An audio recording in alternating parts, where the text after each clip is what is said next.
have a guest with me today that he's a fellow cop, and he is also, he's done everything from movies to various charity work. You can see him on cable news constantly. He's an author. He's an amazing singer, and he is my brother. Randy Sutton, welcome to the program. Oh, thanks, Betsy. It's a pleasure to be here and to say hello to your audience. Randy, what I want to talk about today is something that, you know, we talked about at the very beginning, something that you came up with that has just exploded on not just the law enforcement scene, but just on the scene here nationally. And that is the Wounded Blue. Talk about how the Wounded Blue got started, why you felt the need to bring to the attention what happens to police officers who are wounded in the line of duty. Well, just by way of a little bit of background for your viewers, I spent a total of almost 34 years as a police officer, 10 in a small community in Princeton, New Jersey, and then almost 24 with the Las Vegas Metropolitan Police Department, where I retired as a lieutenant. So I had a total of almost 34 years as a cop, which is a pretty good run. I did not intend to retire when I did, Betsy, and this is part of the story of the Wounded Blue. What made my career end was I suffered a stroke in my police car. It's right on the Las Vegas Boulevard, the famed Las Vegas Strip at 2:30 in the morning. And it was literally the most frightening experience of my life. I lost the ability to speak and to move. I was speaking gibberish. That particular night, I was the watch commander. And when I was watch commander, I would take a young police officer with me on patrol so I could get to know my people and they could get to see that their lieutenant actually knew how to do a little bit of police work now and then. So I had this young man with me. It was the first time he's ever ridden with me. And we're driving down the strip, and at 2:30 in the morning, I literally felt my brain slowing down. And I'm having this conversation just like I'm having with you. And then I started speaking slower. And I recognized immediately that I was having a stroke. So I stopped the car and I said to this poor kid, I said, "Get me medical, I'm having a stroke." And he looked at me like, is the lieutenant screwing with me? You know, like, is this a test? And you realize that this wasn't a joke. I got out of the car to go around to the passenger side in case he needed to get me to the hospital. And I started speaking gibberish. Then I lost the ability to speak at all, crumpled to the pavement. And that was the last night that I ever was truly a cop.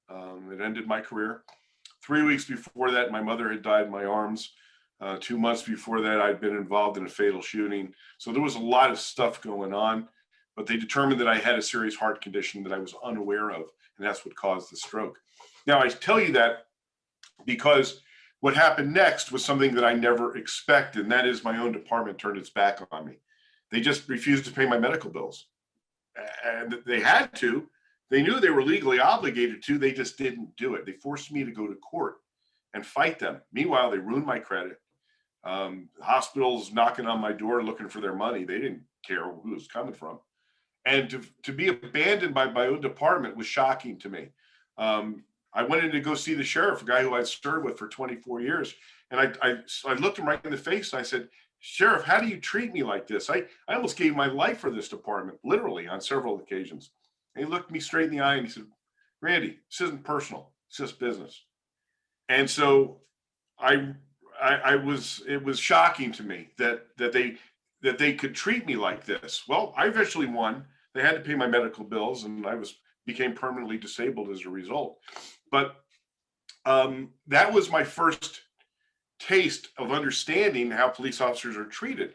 Well, you know, you and I have known each other for many, many years. You know that I've been very visible in the law enforcement community, from being on Cops a whole bunch of times, and then being in the movies, writing 4 books, being a trainer so I was very visible in the law enforcement community. And when I retired, suddenly I find myself receiving messages from cops who don't even know me, just know who I am, with these heartbreaking stories. Randy, I was shot in the line of duty. My chief never came to visit me in the hospital. They're not paying my medical bills. And not one, not two, Betsy, but hundreds. And I realized this was a national issue. And I thought there had to be resources for these men and women, because every single one of these heartbreaking communications ended with the same thing. I feel abandoned. I feel alone. I feel forgotten. And I looked for a national resource, and there wasn't one. And so as a result, the Wounded Blue was born, and we actually launched officially, went operational a little over a year and a half ago during Police Week of May of 2019. And since that time, we have done almost 8,000. In fact, I think we're over that now. Individual peer supports with my team of men and women, all who have worn the badge or are still wearing the badge, all who have been shot or stabbed or beaten or run down or suffered severe post-traumatic stress. And all these men and women continue to serve their brothers and sisters by supplying peer counseling to these men and women. You know, and Randy, that's one of the things, and we've talked about this many times.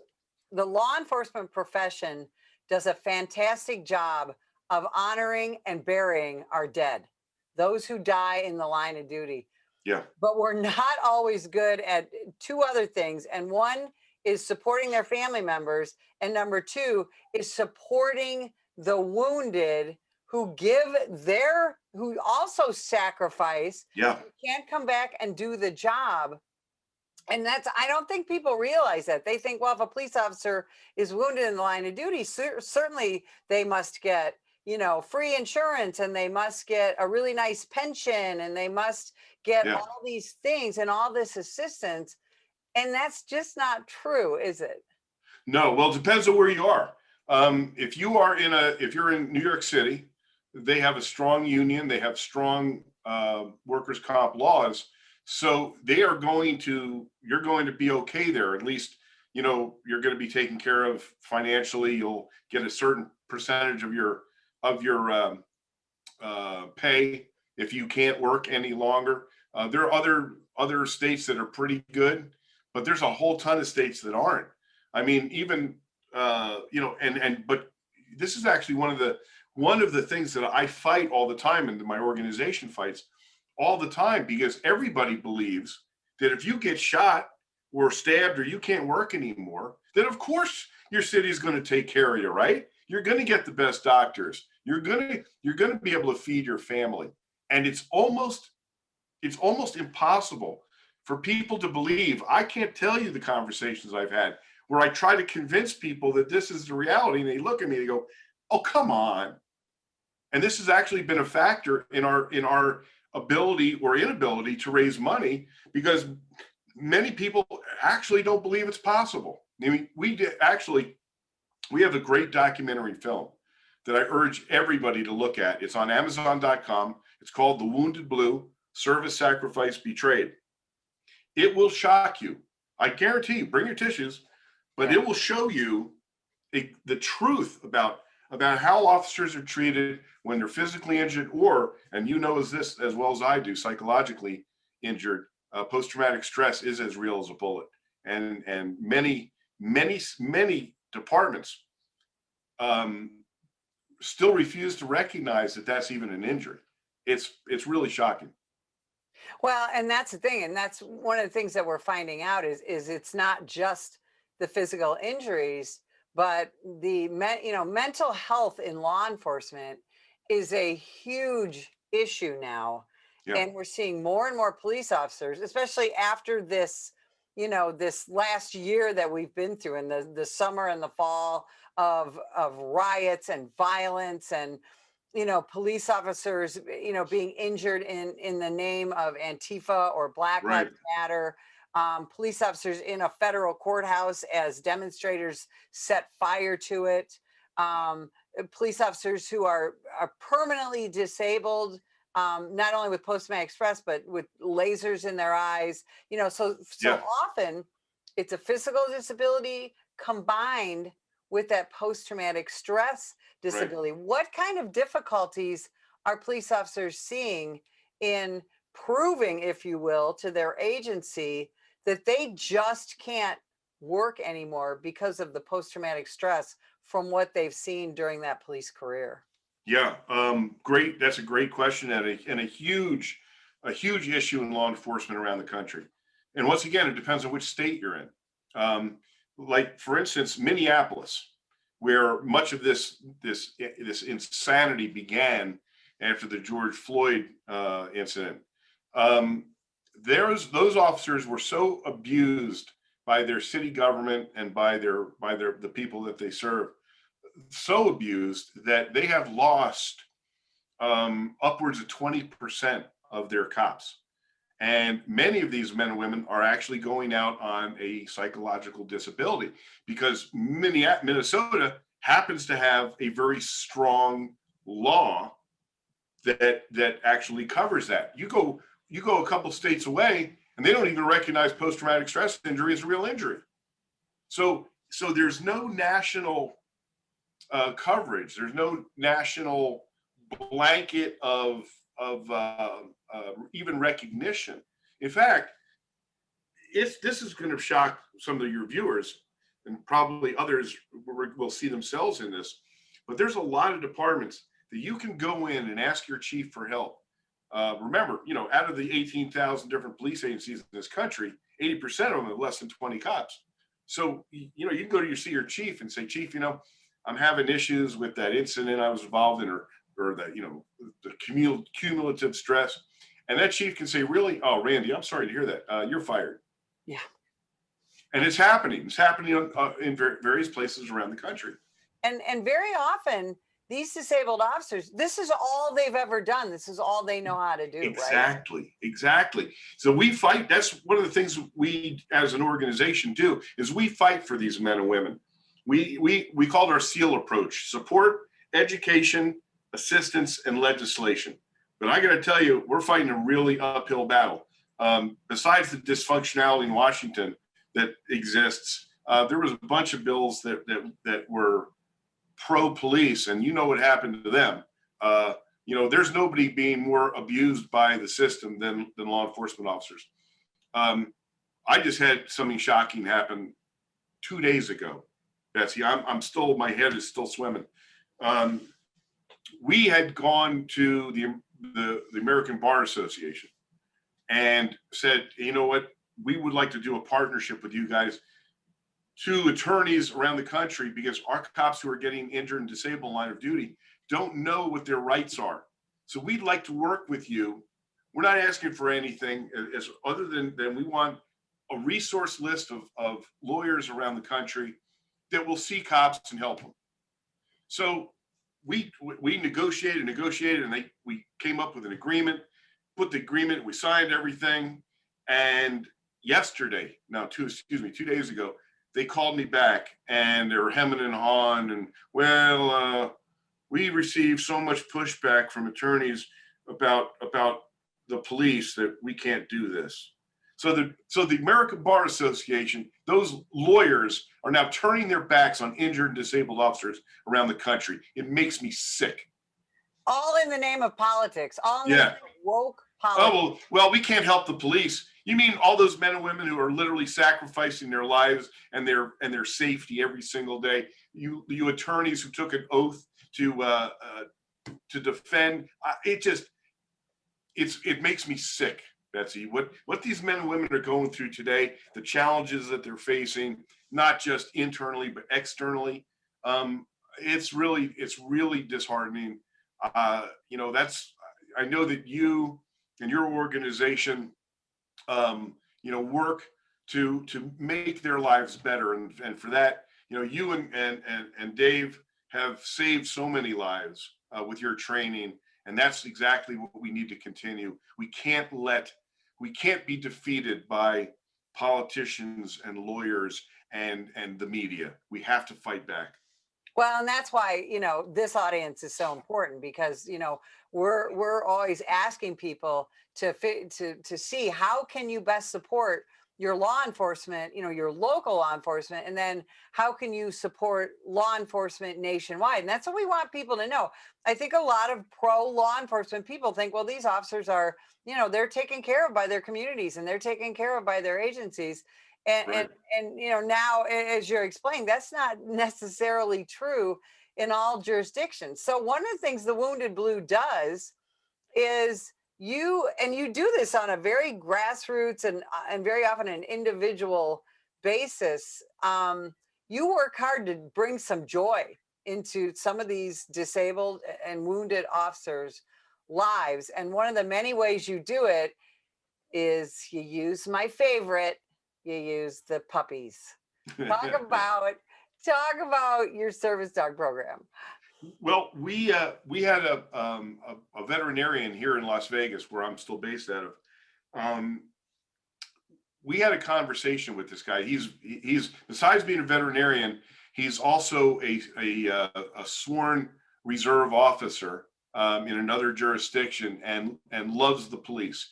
And during the conversation, he said, he says, I get French bulldogs, which, by the way, French bulldogs are $5,000 dogs. He says, and they are intuitively compassionate animals.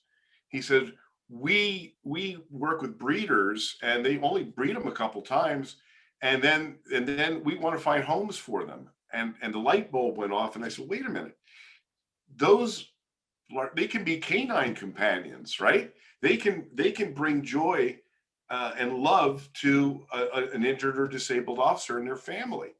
So that's one of the things that we do. We call it the Canine Companion Program, and we've given a number of these dogs to injured and disabled officers. And I got to tell you, I mean, I've had one guy contact me. He said, "You saved my life with this dog." He said, "I was so alone. I was so lonely, and this little animal brings me joy. It brings me love, and seeing the faces of these officers when they get these dogs, it's amazing. And we provide the transportation. We make it happen. But I also want to say that it's really critical that the men and women who work on, we call it our peer advocate support team. These men and women are some of the most dedicated people I've ever seen. Many of them cannot serve any longer as a law enforcement because of the devastating injuries that they received, and yet they still want to serve, and they still do serve. They're serving their brothers and sisters. I have officers who literally will spend 40 to 60 hours a week talking and providing peer support for cops around the country. It's really amazing. It really is. And we are a resource for every single officer in the country. One of the things that we know from being, in the game for so long, is that there is often a distrust between the line officers and their administrations. And even departments that try to do it right, there's still a distrust when it comes down to asking for help. So we are a resource for everybody, every police agency, and every police officer. That's the uniqueness of who we are and what we do. And our allegiance is to no administrations. Our only allegiance is to the men and women that contact us, or we contact, because we reach out a lot and say, you know what, you're not alone in this fight. You got somebody watching your six. That's fantastic. And that's, you guys do so much, and you do it so professionally. When you talk about peer support, the police officers involved as peer support counselors, they go through training and all kinds of, talk about that training program a little bit. It's pretty extraordinary. It is. It really, truly is. So when I was first developing the idea of the Wounded Blue, I looked at peer support, because virtually every single officer says the same thing. I feel abandoned and alone. If you could see this real close, you would see that it says never forgotten, never alone, because that is what we believe in.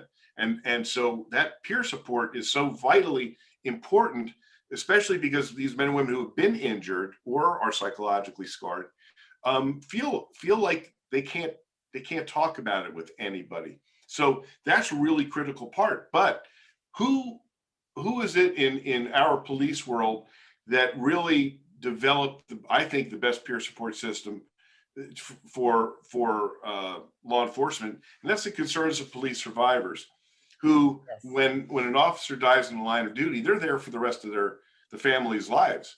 So I reached out to the executive director there, Diane Bernhardt, when I was first coming up with the idea of the Wounded Blue, and I knew her from participating in Police Week. And when I told her what I was planning, she said, we have been looking to partner with an organization like you. Randy, if people want to support the Wounded Blue or get more information, or if a police officer or a police officer's family needs to reach out, where can people find you? We're really, really easy to contact. First of all, thewoundedblue.org. That's thewoundedblue.org. And there's a contact sheet and they can learn all about us. Please look at our Amazon.com documentary. You'll know all about us there.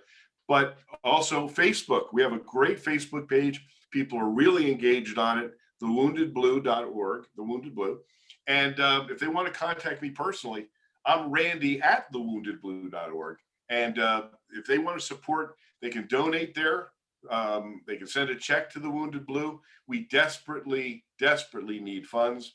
And so also, if they want to volunteer, we're going to be opening chapters around the country. So there's a bunch of different ways that people can help. And just go to thewoundedblue.org or contact me, Randy at thewoundedblue.org. Yeah, law enforcement needs you more than ever, Randy, and we really appreciate you spending time with us. And if you would like more information about the National Police Association, visit us at nationalpolice.org.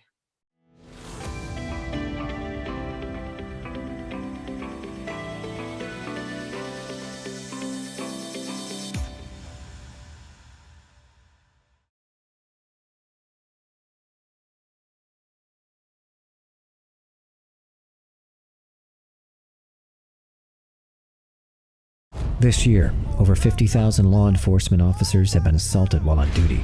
A vast number of these attacks were filmed and uploaded to social media in the pursuit of likes and attention. What they want to do is film you instead of like, what can I do to help this officer? Together, we can change this disturbing trend. If that individual would have hit the right spot, it could have been it for me. Last time I would have saw my wife, my kids. I'm Mike Solon. Law enforcement officers need your support. If you see an officer under attack, then follow these simple steps in order to help. 1. Call 911 and give the officer's exact location. 2. Ask the officer if you can assist. If the officer accepts, then do whatever you can do to safely help. 3. If the officer declines, then start filming and be a good witness. It's time to stop filming and start helping.